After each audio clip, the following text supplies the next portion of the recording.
pagi hari ini? Alhamdulillah luar biasa. Alhamdulillah. Anak-anakku, pagi hari ini apakah ada yang tidak masuk? Ada. Siapa yang tidak masuk?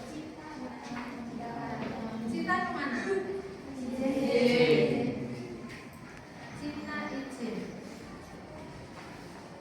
Ada suratnya? Cita.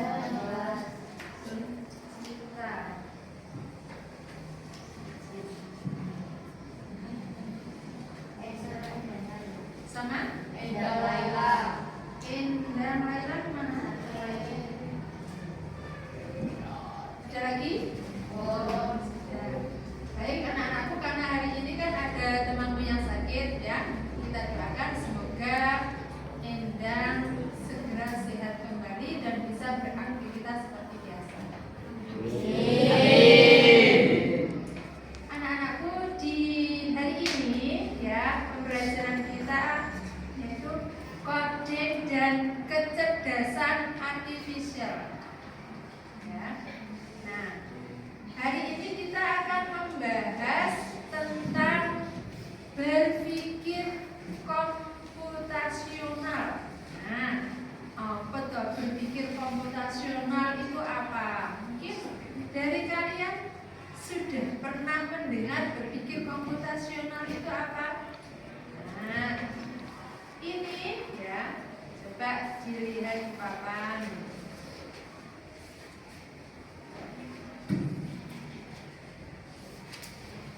Ini ada 3 gambar ya. Gambar yang pertama 2.1 itu membuat apa? Anak-anak, 2 anak sedang membuat kue di rumah ya. Terus yang gambar 2.2 ibu membuat kue UMKM. Ibu-ibu membuat kue UMKM ya. Kemudian gambar yang ketiga, nah, itu juga membuat kue tapi di pabrik. Nah, dari ketiga gambar ini ya, gambar pertama juga membuat, kesamaannya apa? Nah, sama-sama membuat kue. Nah, gambar pertama juga membuat kue, gambar kedua juga membuat kue, gambar ketiga juga membuat kue. Tapi perbedaannya di mana? Tempatnya berbeda. Oke, apa lagi? Alatnya juga berbeda. Apa lagi? Apa? Tujuan membuatnya. Apa lagi? Proses membuatnya juga berbeda. Oke, pinter-pinter. Apa lagi? Jumlah produksinya.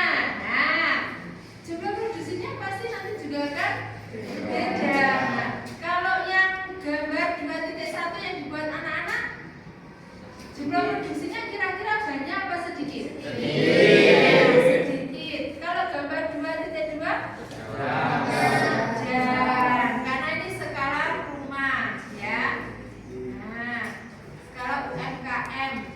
Nah, kalau yang ketiga,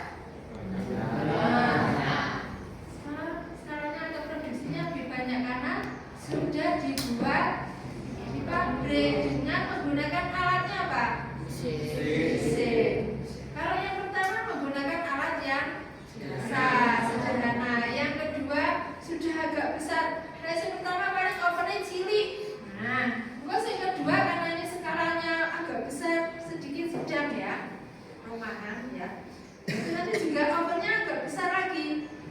Nah, prosesnya juga berbeda. Nah, kalau yang ketiga, karena ini sudah pabrik, nah, otomatis alatnya juga lebih besar ya. Nah, proses dalam membuat roti ini kalau yang ketiga berarti sudah menggunakan apa? Menggunakan mesin, dijalankan oleh mesin ya. Jadi ada programnya. Saya pernah melihat roti ini bisa melakukan dhewe, bisa nyetak dhewe gitu. Pernah? Itu pakai apa? Mesin.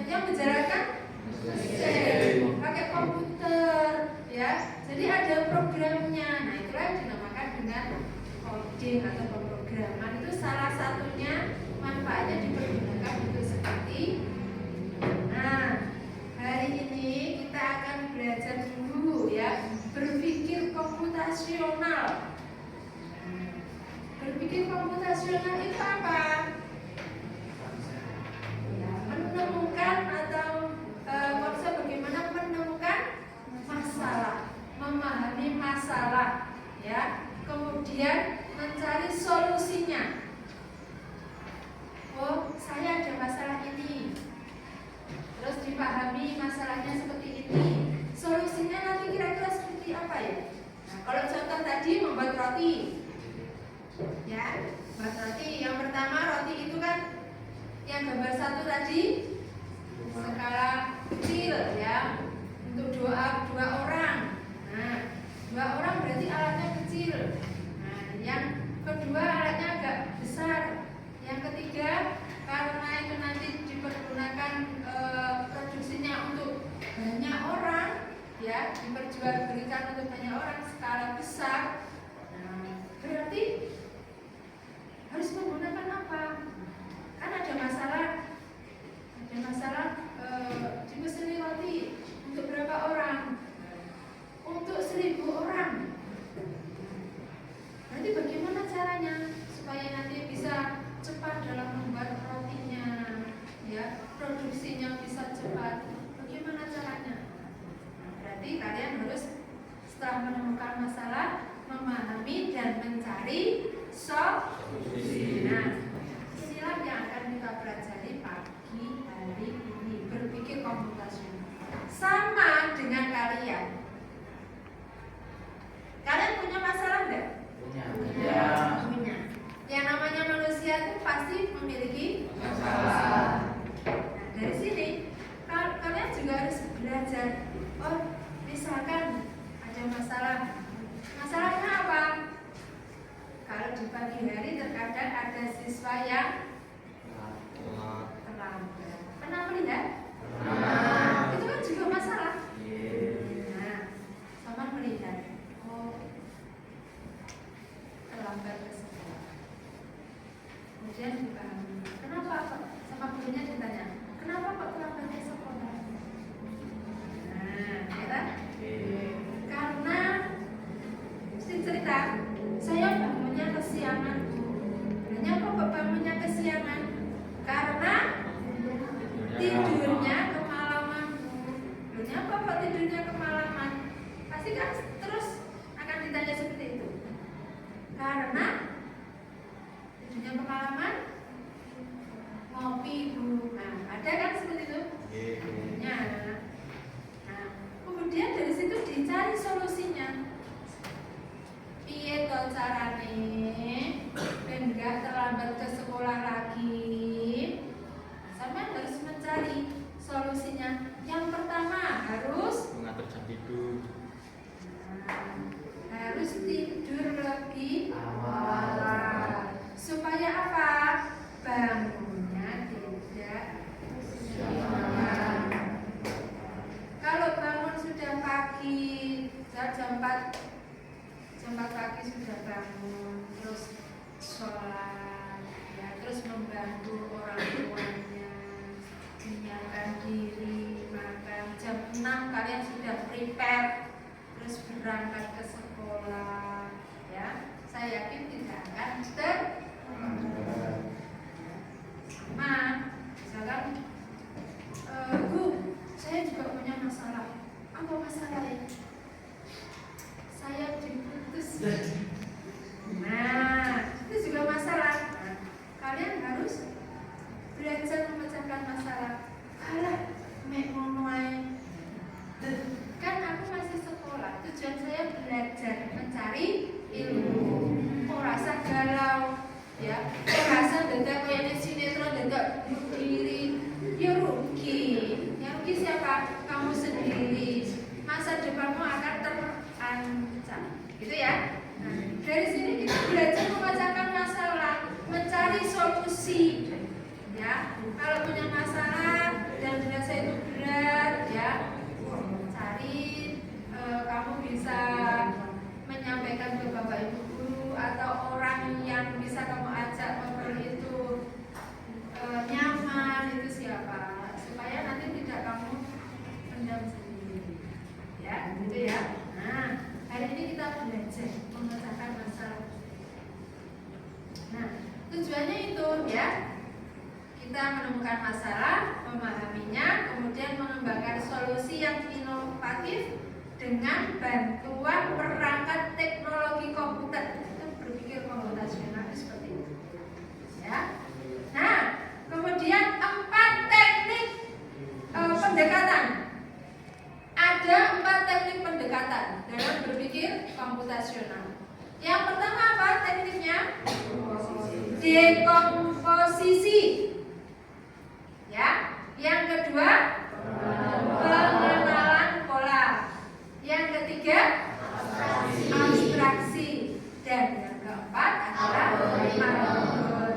Jadi keempat teknik tadi itu harus bisa bekerja sama untuk saling melengkapi. Ya. Nah, dekomposisi itu apa? Dekomposisi.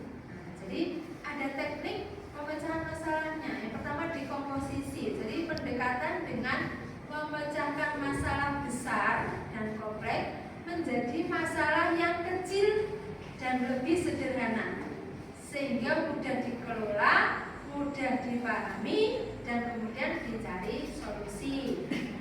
Ya.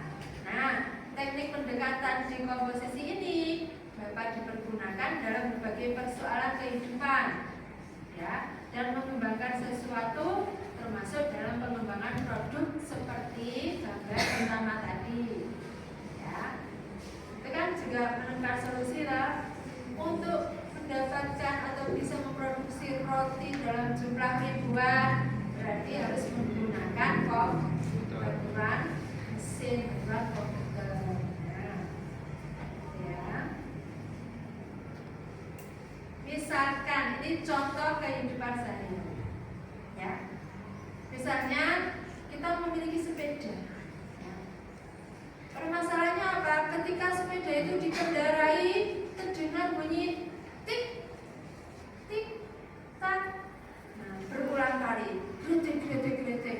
Nah, dengan kita cari masalahnya apa? Ya, masalahnya apa? Dengan teknik dekomposisi untuk memecahkan masalah sepeda itu. Yang pertama harus bagaimana? Dicari bunyinya. Ini sepedamu kok muni kok ini, berarti ini bunyinya di mana ya? Berarti harus dicari bunyinya di mana kok muni tik tak kok yang ini iki. Kok gege tak gawe terus mau perotol gane. Nah, boleh ya kok bunyi tik tak. Nah, dari bagian mana kok bisa berbunyi? Nah, yang bergerak dan mencari sumber bunyi. Yang ketiga, kalau sudah menemukan sumber bunyinya, berarti kita memeriksa dan menentukan tadi ya, menentukan sumber bunyinya di mana. Kemudian yang keempat apa? Bagaimana cara melakukan perbaikan? Ya, wes ketemu sumbernya, terus berikutnya ada piye caranya? Ya, bagaimana caranya untuk melakukan perbaikan? Yang terakhir, memeriksa bahwa perbaikan sudah dilakukan dengan benar. Kira-kira perbaikannya sudah aku lakukan ini sudah betul apa belum? Anak laki-laki, anak perempuan juga harus bisa. Ya, jadi cara menemukan permasalahan, kemudian kita memahami, ya, kemudian mencari solusi, harus seperti itu. Setiap ada permasalahan harus seperti itu, ya. Jadi nanti masalah yang kita hadapi tersebut, ya, permasalahannya bisa teratasi dengan baik, mencari jawabannya dari permasalahan itu atau mencari solusinya. Ya. Yang kedua, teknik yang kedua, pengenalan pola. Nah, contoh ini ada bola. Ada berbagai macam bola. Ada bola apa saja itu? Ada bola basket, sepak bola, bola tenis. Nah, bola-bola itu memiliki ukuran, warna, dan bahan yang berbeda, berdampak pada karakteristik bolanya. Persamaannya apa? Mempunyai bentuk yang sama-sama apa? Memiliki sifat yang sama, dapat menggelinding dan juga dapat mengatur jika dilimpahkan ke lantai atau ke dinding. Nah, kalau pengenalan pola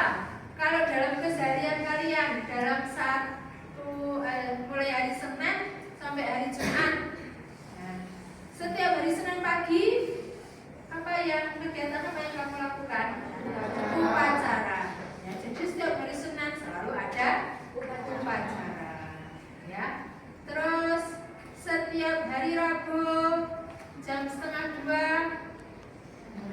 ada tahlil anjang sana, ya. Itu pola yang setiap terjadwal sudah kamu lakukan, ya. Senin pagi upacara, hari Rabu siang tahlil anjang sana, Jumat pagi tahlil yasin, ya, sholat duha dan sholat duha di musola. Itu juga terpola seperti itu, ya.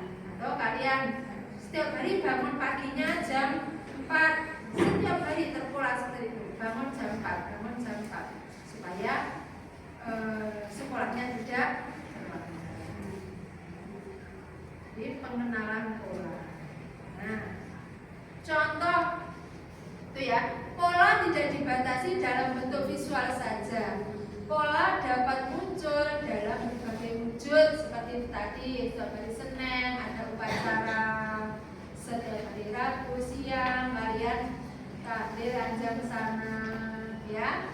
Nah, kalau seperti itu yang di alam, dekat dengan alam, kita dapat melihat berbagai hal yang jika diperhatikan dalam skala besar akan membentuk pola sendiri.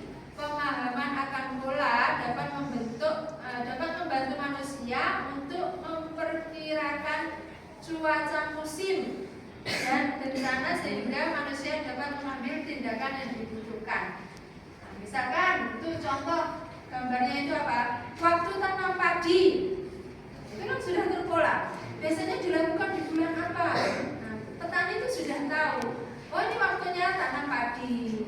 Cocok ini bulan ini dilakukan. Oh, ini waktunya tanam jagung. Karena ini bulannya itu sudah terpola seperti itu. Tergantung pada cuaca dan iklim di daerahnya tersebut. Nah, ini termasuk juga pola. Nah, kalau dalam angka, pola tapi dalam angka, ya. Misalkan angka 1, kemudian 3, kemudian 5, kemudian 7, itu kan juga terpola. Itu termasuk apa? Itu juga termasuk pola.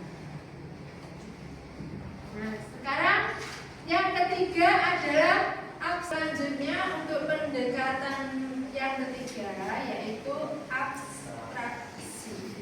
Nah, abstraksi itu apa? Teknik untuk menemukan informasi yang penting dan informasi yang didasarkan dengan berfokus pada informasi yang penting dan berguna serta mengabaikan detail-detail yang tidak penting. Ya. Jadi abstraksi ini ya, kita fokus pada hal yang penting saja. Nah, contoh gambarnya gini. Misalkan kita akan istirahat jam 9.30. Ya. Jam 9 aman ki wis wetenge weteng kok ngene wisan. Ya. Wetenge wis tunggu. Apa yang rasanya? Bel jam 9:30 Pak. Kira-kira kalau kamu mendapatkan permasalahan seperti itu, yang kamu lakukan apa?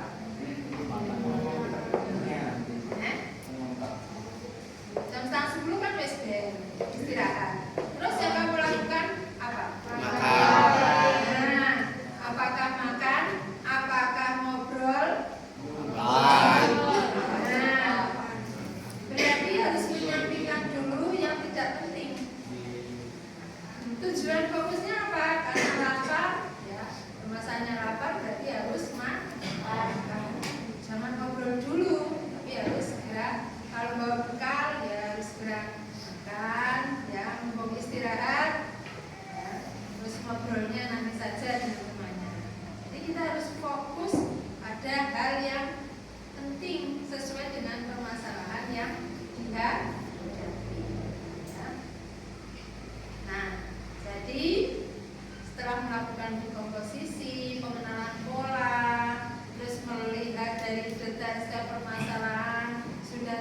membacakan, mempelajari, ya.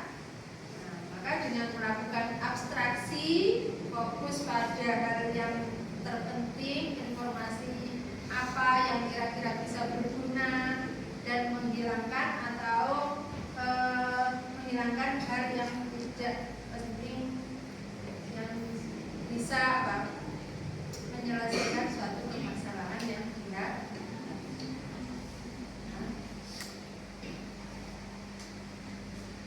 Selanjutnya, teknik yang keempat adalah algoritma. Algoritma itu apa? Teknik untuk mengembangkan langkah-langkah atau aturan yang harus dipenuhi dalam memecahkan permasalahan. Jadi langkah-langkahnya nanti bagaimana? Ya, dalam memecahkan permasalahan itu. Ya. Nah, contoh digunakan untuk merencanakan langkah-langkah instruksi yang akan dijalankan oleh program komputer. Ya, dijalankan oleh program komputer. Jadi komputer itu punya langkah-langkah. Punya, kalian misalkan punya pabrik roti. Pabrik roti nanti bahan-bahannya disewakan dulu jadi orangnya menyiapkan dulu bahannya, dimasukkan tempatnya. Nanti yang mengaduk itu mesin, bukan manusianya, tapi sudah mesin. Nah, cara menjalankannya bagaimana? Dengan menggunakan teknologi dan memanfaatkan komputer. Itu sudah terprogram, komputernya itu sudah Nah, misalkan kalau dalam komputer, ya, sampean mau ngetik, membuat makalah, ya, kita ngetik satu huruf ya. Misalkan inputannya huruf, kalian memasukkan inputan huruf A, maka outputannya yang keluar di monitor itu kira-kira yang muncul di monitor apa? Huruf A. Jadi inputannya yang kita beri, maka nanti outputnya juga akan mengikuti sesuai dengan inputan yang kita berikan. Ya. Jadi nanti akan diproses. Kalau misalkan di Excel, kalian pernah belajar Excel? Di Excel itu kan kalian bisa menghitung. Ya, misalkan menjumlah pakai mus sum sama dengan sum, ya, baris berapa jumlahkan. Maka nanti juga akan diproses oleh komputer, di enter nanti akan langsung muncul seperti itu. Jadi input sesuai dengan, ya, outputnya sesuai dengan input yang sudah diberikan. Nah, ada dua cara untuk menuliskan algoritma, ya. Yang pertama menggunakan pseudocode dan flowchart, ya. Pakai flowchart atau pseudocode. Jadi ada kode dan ada flowchart. Nah, ini contoh flowchart, ya. Flowchart ini adalah diagram yang mewakili kumpulan dari instruksi, ya. Jadi flowchart itu menggunakan simbol. Nah, seperti itu. Yang atas sendiri, ya. Kemudian kalau warna pink itu, kemudian simbol bawahnya, ya. Kemudian bawahnya lagi. Ada beberapa aturan untuk menentukan tingkat detail dalam flowchart. Flowchart dapat dibaca menjadi langkah-langkah yang menyediakan banyak detail. Simbol flowchart. Kalau mau mulai atau berhenti berarti flowchartnya simbolnya seperti itu. Kita baca. Kamu apa? Segi panjang. Kegunaannya apa? Digunakan untuk memulai dan mengakhiri proses. Nah, tuh. Yang atas itu apa, Zah?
game si bejo.